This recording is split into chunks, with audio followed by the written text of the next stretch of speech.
Hi, and welcome to our next video in geometry class. Today we're going to be talking about segments and angles.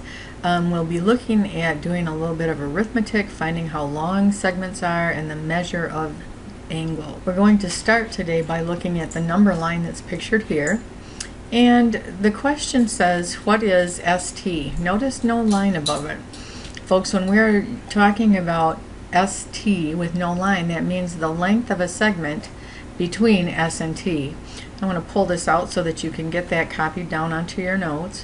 What you're trying to find, again, ST without the segment symbol, means the length of the segment ST, the length of the segment.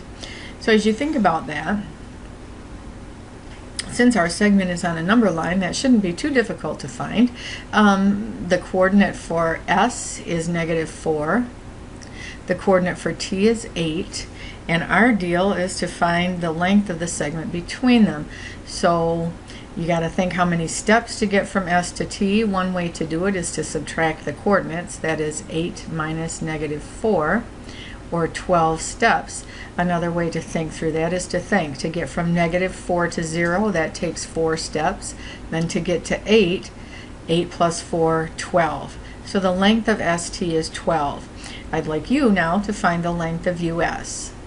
I hope that you have come up with a length of 14 between U and S.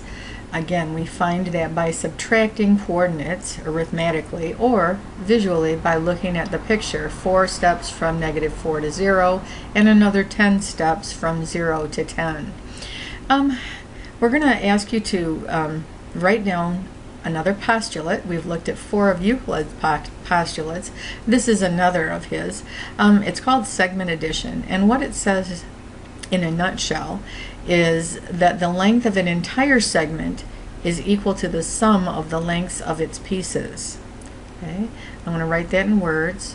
The length of an entire segment, or the length of a segment, is the sum of the lengths of its non-overlapping pieces. The sum of the lengths of its non-overlapping pieces.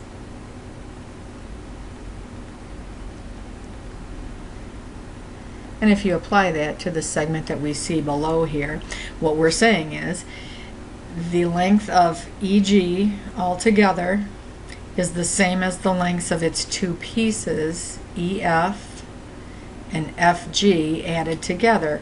Or, that is, EG is equal to the length of EF plus the length of FG. And it just so happens that we've got some algebraic expressions and some numbers to go along here. EG, according to this problem, is 59.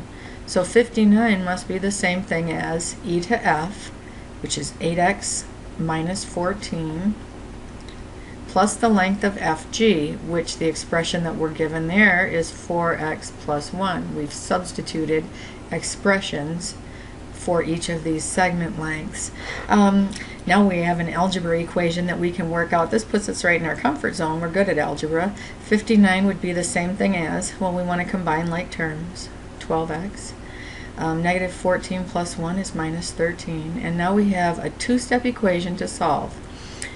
We solve that equation by first adding 13 to both sides, and 59 and 13 is 72. 72 is the same thing as 12x then. Dividing by 12, we will get x equal to 6. Okay. Now that's good, but it doesn't really answer the question, folks. The question said, or the direction said, we should find the lengths of EF and FG. Well, we have a value for x now that we can substitute in. So EF will equal 8 times 6. We said our x is 6 minus 14. That is 48 minus 14, or 34. FG You do the math on this one. I came up with 25. We can check real quickly and see if we did that work right, because we know that the length of the entire segment, E to G, should be 59. 34 and 25, sure enough, 59. So we've checked our answer. Very good. You know, when two numbers have the same value, we say that they're equal. When two line segments, however, have the same length, instead of using the word equal, you say that they are congruent. Congruent in geometry means has the same size and shape, but we're concerned with size here. So congruent. The symbol for that is an equal sign with a tilde over it, so the congruent symbol is one that we'll get to know real well. This activity asks us to label points CL, I, and O so that the segment CL is congruent to the segment IO. And there are lots of ways that you could do this. Will you pause the video and do that right now?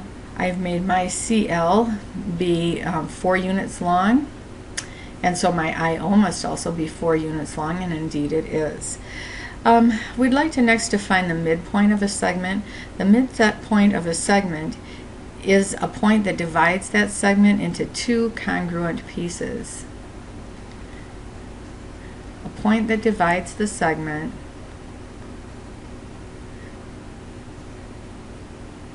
into two congruent pieces.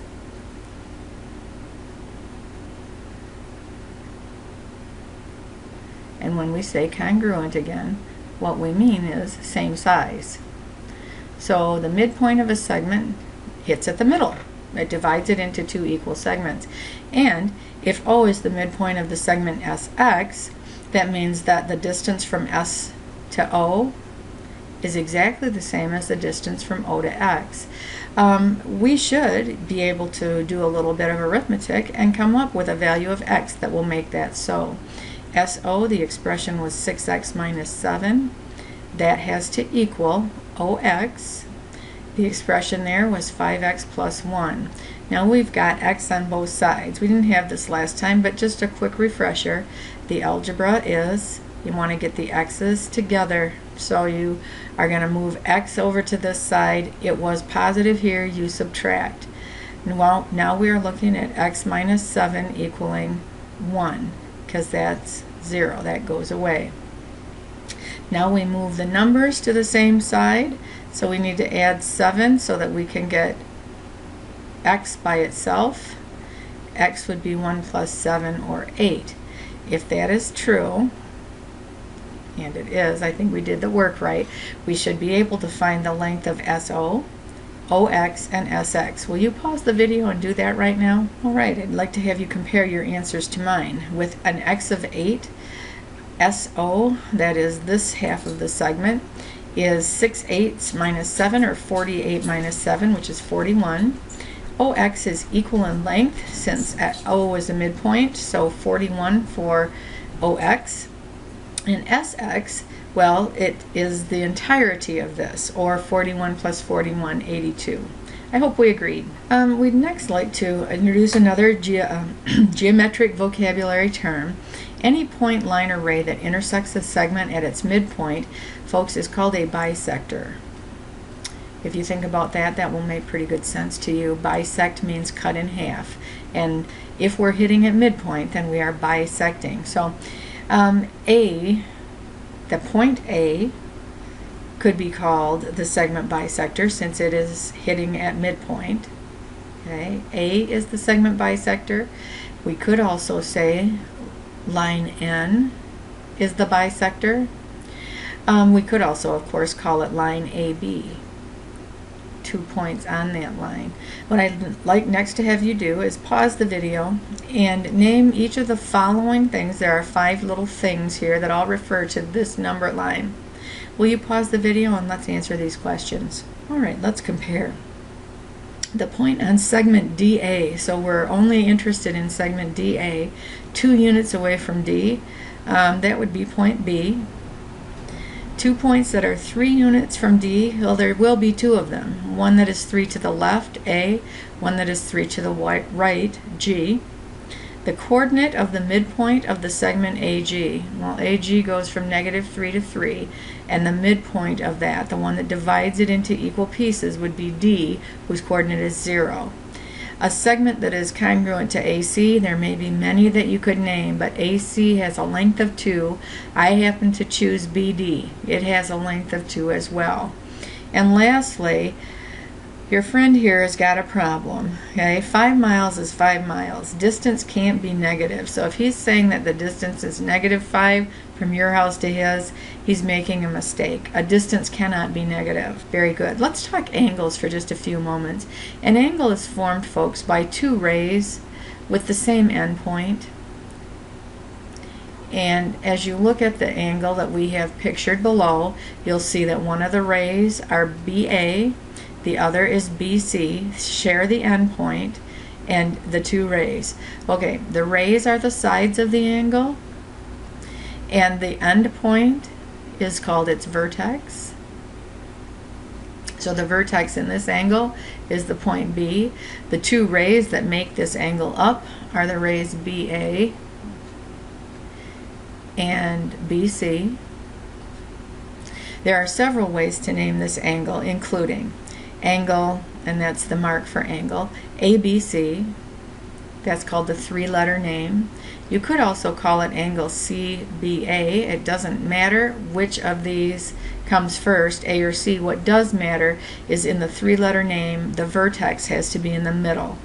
We could call this angle B, since there is only one angle at this vertex. Calling it by the single letter is perhaps an easy thing. Many times in textbooks they will describe angles by a number inside. I believe that's because it's cheaper to print, so this could also be called angle 1. Real quickly, just to refresh our memory, an acute angle is one that, well, you know this, measures less than 90 degrees. And an acute angle might be something like that. A right angle has a measure of exactly 90 degrees, something perhaps like that. Usually a little box designates right angle. So even if you don't draw it perfect, you can still say it's 90 degrees if you see the box there. An obtuse angle is one that is greater than 90, less than 180. So an obtuse angle is one that looks like this, perhaps. A straight angle, well, you guessed it, folks, that is a line, and a straight angle has a measure of exactly 180 degrees. One way to measure angles is in degrees. There are others that you will learn as you go through high school. If two angles have the same measure, they are said to be congruent. Again, that means same size. So if they have the same measure, they are congruent. Again, the symbol for that is an equals with a tilde on it. How do you write that? Well, I'll tell you what. If we wanted to say that these two angles are congruent, one possible way would be to say angle B is congruent to angle Y. If you use the three-letter naming, it's angle ABC congruent to angle XYZ. Okay, B and Y are the vertices. How is it shown in a diagram when angles are congruent? Well, I hope that we'll pay close attention here, because the way is an arc mark. Okay, and you see that arc mark in a diagram, what that's telling you is that those two angles have the same measure. I'd like to introduce you next to the angle addition postulate, and folks, this is just the same thing as the segment addition postulate, only for angles. Okay, the measure of an angle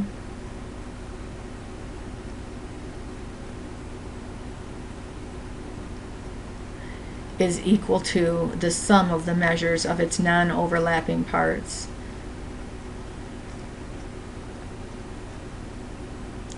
The sum of the measures of its non-overlapping parts.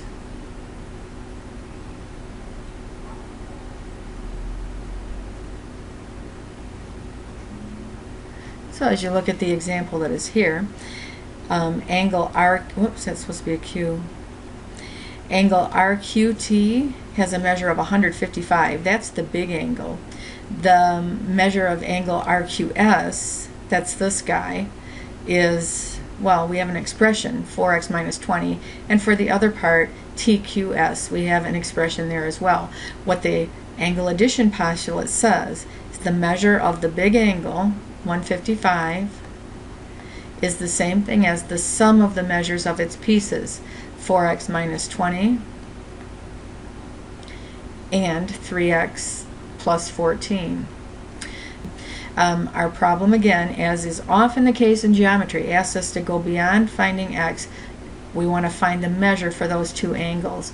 So angle RQS will be 4 times 23 minus 20, and angle TQS will equal 3 times x, which was 23, plus 14.